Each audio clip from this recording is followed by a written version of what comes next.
The fog rolls thick over the hills of San Francisco, masking the vibrant city lights in a shroud of gray mystery. It was here in the late 60s that a shadow emerged from the darkness to terrorize the Bay Area. This was not just a killer, but a phantom who taunted the police and the public with a series of cryptic letters and complex ciphers. He called himself the Zodiac. His name became synonymous with fear and the unknown, as he claimed responsibility for brutal attacks on young couples in secluded lovers' lanes. But it was his obsession with puzzles and codes that truly set him apart from other criminals of his time. He wanted to play a game with the world again, where the stakes were human lives, and the prize was his own twisted notoriety. For decades, the best minds in cryptography, from the FBI to the Navy and countless amateur sleuths, struggled to unlock the secrets hidden within his messages. The Zodiac Killer sent 4 distinct ciphers to local newspapers, promising that they contained his identity and the details of his crimes. While one was solved quickly by a pair of history teachers, the others remained stubborn enigmas for over half a century.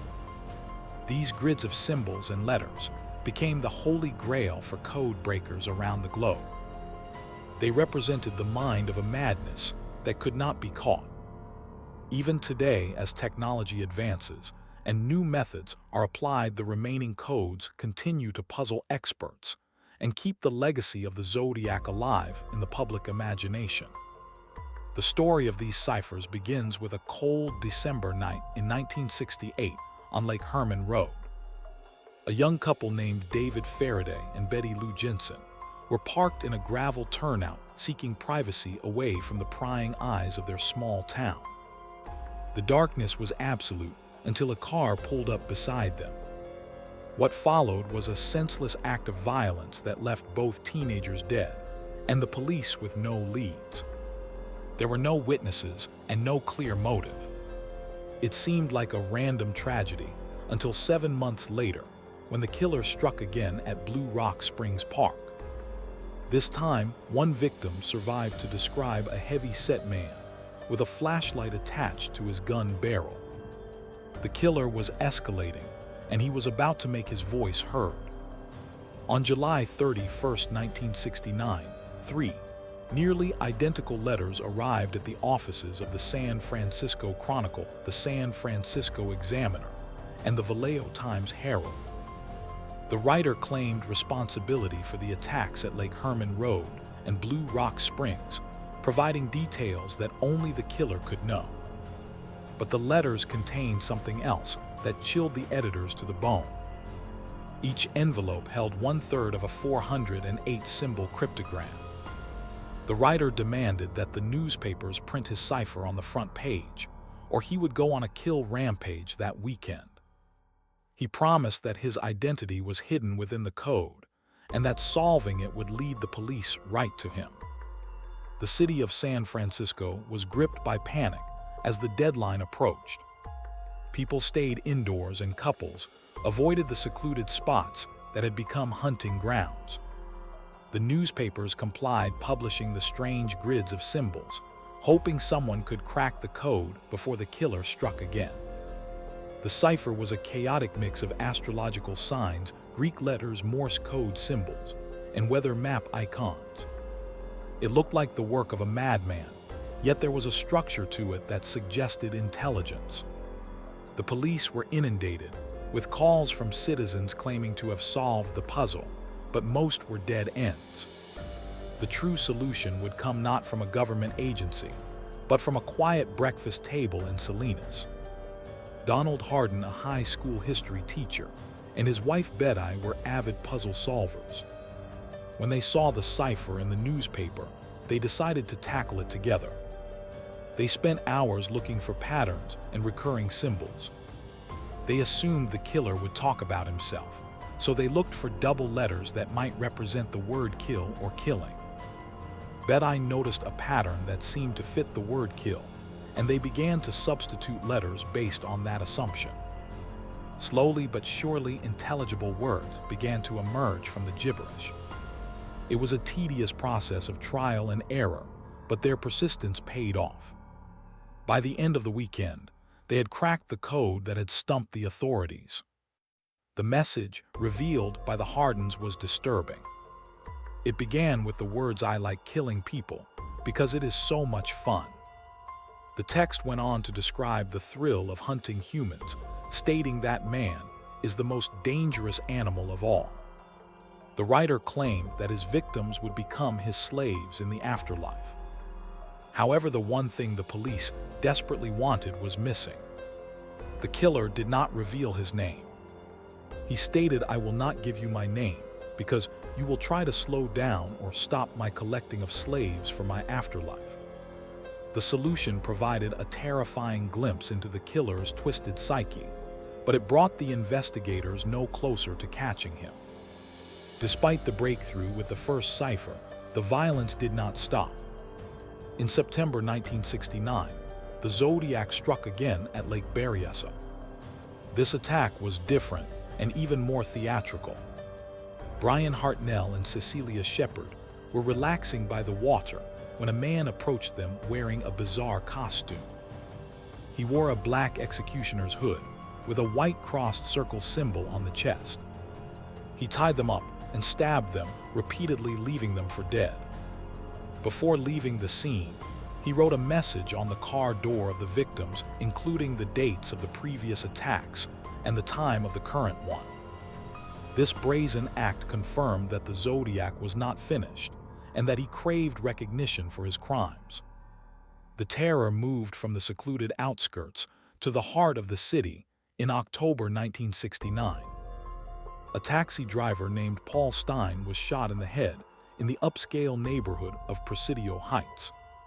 The killer took the driver's wallet and keys, but he also did something gruesome. He cut a large piece of the victim's blood-stained shirt. Days later, a letter arrived at the San Francisco Chronicle containing a piece of that shirt.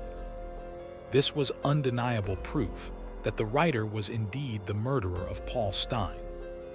The letter also contained a new threat that targeted school children, sending a wave of hysteria through the Bay Area parents and schools. Along with the piece of shirt came a new cipher. This one contained 340 characters and became known as the Z340. Unlike the previous code, which was solved in days, this grid of symbols would withstand every attempt at decryption for over 50 years. The symbols were arranged in a neat rectangular block of 20 lines by 17 columns. It looked similar to the first cipher, but the methods that cracked the Z408 failed completely here. The Zodiac seemed to have learned from his mistake with the first code and increased the complexity significantly. He was taunting the police, daring them to solve a puzzle that he had made impossible. The investigation was led by detectives like Dave Toschi and Bill Armstrong, who became consumed by the case. They chased down thousands of leads and interviewed countless suspects. The most prominent suspect was a man named Arthur Lee Allen. He was a convicted child molester who lived in Vallejo and had a watch with the Zodiac symbol on the face. Allen had reportedly told a friend he wanted to call himself Zodiac and kill couples. Despite the strong circumstantial evidence, the physical evidence never matched. His handwriting did not match the letters, and his fingerprints did not match the few prints found at the crime scenes. The detectives were left frustrated, unable to pin the crimes on their prime suspect. As the years passed, the Zodiac continued to send letters and postcards, often mocking the police for their incompetence. He claimed to have killed dozens of people, keeping a running score of his victims versus the San Francisco Police Department. Among these communications were two very short ciphers that remain unsolved to this day. One was the Z13, which began with the phrase "my name is followed by 13 symbols. The brevity of the code made it statistically impossible to solve without a key, as there are too many possible names that could fit the pattern. It was a cruel joke, a dangling carrot that promised everything but delivered nothing. The second short cipher was part of a map sent to the Chronicle in June 1970. The map showed the Bay Area, with the zodiac symbol drawn over Mount Diablo. The text instructed the police to set the map to magnetic north to find a bomb he had planted. The code contained 32 symbols and was known as the Z32. Like the Z13, it was too short to be cracked by standard frequency analysis. The bomb was never found, and it is unclear if it ever existed, but the threat kept the city on edge. These short ciphers added to the mystique of the killer, suggesting he held secrets that might never be revealed. The trail eventually went cold. The letters stopped coming in 1974, and the Zodiac seemed to vanish into the fog from which he came. The case remained open, but active leads dried up. The unsolved Z340 cipher sat in the files of the FBI and on the websites of amateur code breakers, gathering digital dust. It became known as one of the most difficult uncracked codes in history. Many believed it was gibberish, a fake puzzle created by the killer to waste the time of investigators. Others believed the answer was right there waiting for the right mind or the right machine to unlock it. Decades turned into half a century. The world changed. Computers became millions of times more powerful, and the internet allowed millions of people to collaborate. In 2020, a breakthrough finally occurred. A team comprising David Oranchak, an American software developer, Sam Blake, an Australian mathematician, and Jarl van Eyck, a Belgian warehouse operator and programmer, joined forces. They utilized a custom software called a Z-decrypt, which was designed to attack homophonic substitution ciphers. They ran hundreds of thousands of variations, testing different reading directions and transposition schemes. The breakthrough came when they realized the cipher was not meant to be read, simply left to right. The Zodiac had used a transposition scheme, rearranging the order of the characters before applying the substitution. The team discovered that the message was split into diagonal sections. You had to read one character, then move down one row and over two columns like a knight move in chess. This diagonal reading pattern, combined with the symbol substitution, created a layer of complexity that had baffled human code breakers for 51 years. It was a sophisticated method for a serial killer in 1969. When the text finally unraveled, it was a chilling voice from the past speaking directly to the present. The message read, "I hope you are having lots of fun in trying to catch me." It went on to say that he was not afraid of the gas chamber because it would send him to paradise all the sooner.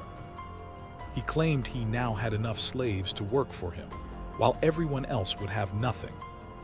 The message was a confirmation of the killer's delusions and his supreme arrogance. He was watching the investigation, mocking the efforts to find him, and reveling in the chaos he created. The decryption of the Z340 was a monumental achievement in the world of cryptography. It validated the efforts of the amateur community and proved that the Zodiac was not just writing nonsense. However, it also brought a sense of disappointment. Like the first cipher, the Z340 did not contain the name of the killer. The secret identity remained safe. The message was purely psychological warfare, designed to terrorize and belittle. It showed that the Zodiac was disciplined enough to keep his true identity out of his puzzles, even while taunting the world to find him. The FBI confirmed the solution, stating that the cipher was indeed solved by private citizens. The news made headlines around the world, reigniting interest in the cold case. It brought a fresh wave of tips and theories, but the man behind the hood remained elusive. The success with the Z340 gave hope that the remaining short ciphers, the Z13 and the Z32, might one day be solved.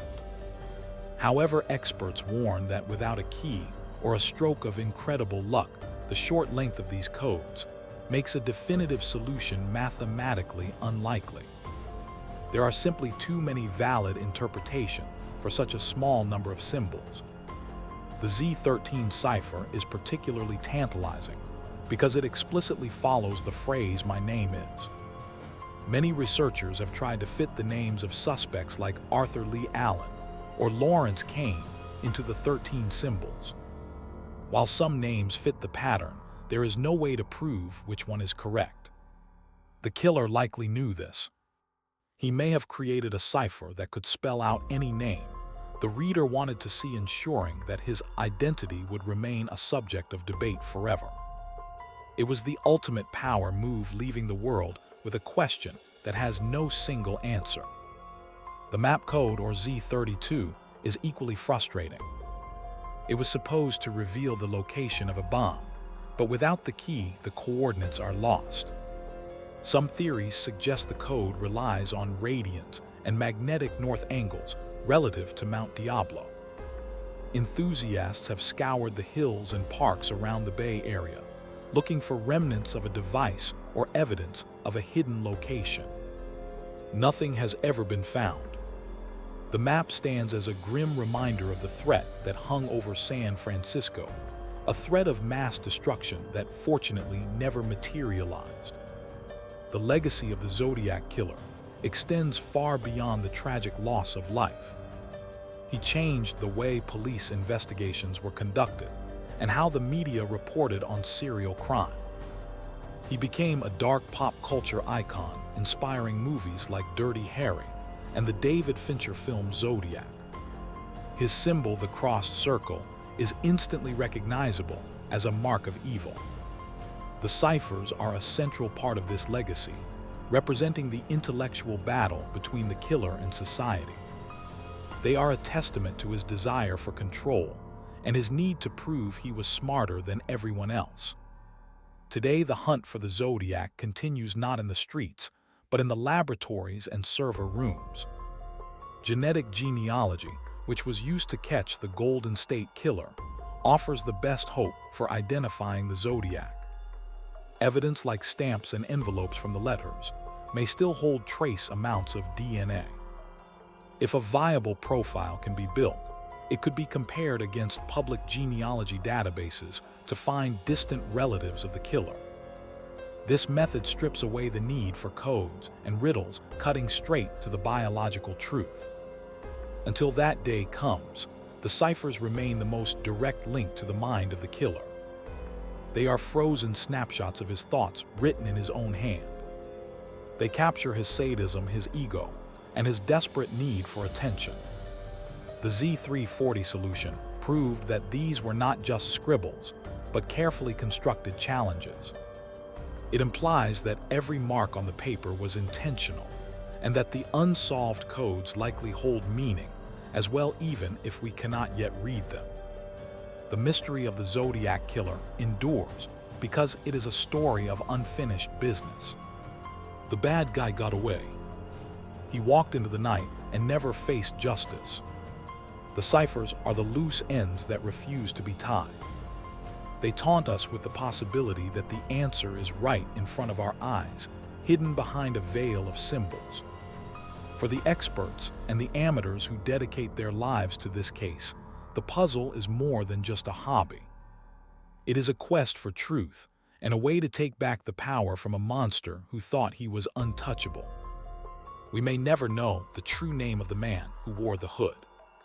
He may have died decades ago, taking his secrets to the grave. But the efforts to decode his messages ensure that his victims are not forgotten. Every time a new theory is tested or a new line of code is run, the world is saying that we have not given up. The Zodiac wanted to be remembered as a master criminal, but history will remember him as a coward who hid behind ciphers and attacked the defenseless. The puzzle remains, but the fear has faded, replaced by a relentless determination to solve the final pieces of the riddle. As the sun sets over the Golden Gate Bridge, casting long shadows across the city, the mystery lingers. The files are old and the paper is yellowed, but the questions are as sharp as ever. Who was he? Why did he stop? And what do the final symbols mean? The Zodiac Killer ciphers stand as a monument to the unknown, a challenge that spans generations. They are a reminder that some puzzles fight back, and that evil can sometimes hide in plain sight, masked by a grid of letters and signs waiting for the day the code is finally broken. The story of the Zodiac is far from over. With the rapid advancement of artificial intelligence and machine learning tools that were unimaginable in 1969 are now available, it is possible that an AI will one day spot a pattern in the Z13 or Z32 that human eyes have missed. The relentless march of technology is the enemy of secrets. What was once safe in the shadows is being dragged into the light. The Zodiac thought he was writing for the future, and in a way he was. He was writing for a future that would eventually outsmart him. For now, the experts continue their work. They analyze the handwriting, the ink, and the paper. They run simulations and statistical models. They debate theories on forums and in conference rooms. The Z340 is solved, but the job is not done. The true victory will not be cracking a code, but naming the man. Until then, the Zodiac Killer remains a ghost, a silhouette in the fog, and a collection of symbols that still puzzle the world. The docket is never closed on the midnight shift, when the search for the truth keeps the lights burning.